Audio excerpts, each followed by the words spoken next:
Sa panahon ngayon, patok na patok ang iba't ibang food ventures na hatid ay kakaibang lasa at dining experience. Tulad na lang sa mapapanood nating kwento ng isang smoked beef restaurant owner. Kasama si Dayan Medina Ilustre, dito lang sa Negosyo Tayo. Food businesses will never go out of style dahil dyan ay isang smoked meat business ang aming binisita upang alamin ang kanilang sikreto sa successful na negosyo.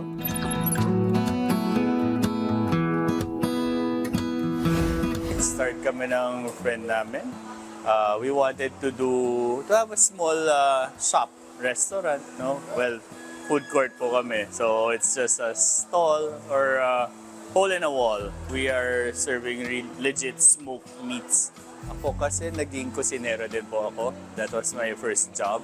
From there, I learned na okay, ito bagay dito. Ano to smoked meats? Ganyan. How to make it. And then that's how I opened my own business na marunong na ako. Yung una ko negosyo is meat processing po. We supply to businesses. So hotels, restaurants, cafes, ganyan po.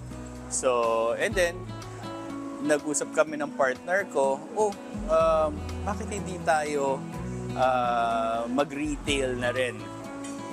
So, yun ang ginawa namin. Yung partner ko, siya yung create ng mga dishes. We take pride in our smoked items, smoked meats, because no shortcuts po yan. So, when you say it's smoked meats, talagang malalasahan ninyo, maaamoy ninyo na it's smoked talaga. We are very, okay yung presyo namin.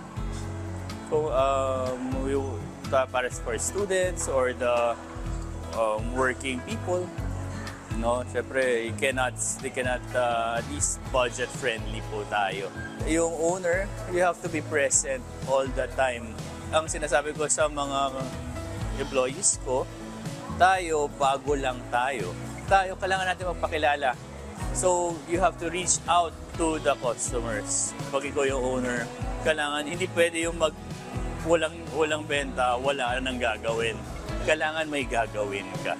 Before you start anything, dapat know what your strengths are. No? Kunyari, if kaya mo imagine yung negosyo in your head and then building everything, yan, sige, go with it. Pero pag wala ka namang alam doon, huwag mo nang pasukin yan. If it's there already, never give up.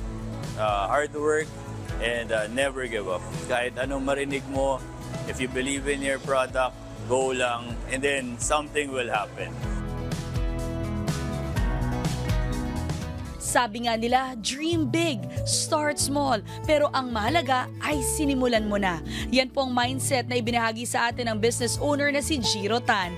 See you next time mga kanegosyo para sa iba pang mga business stories na ibabahagi namin sa inyo. Kaya naman tara, negosyo tayo!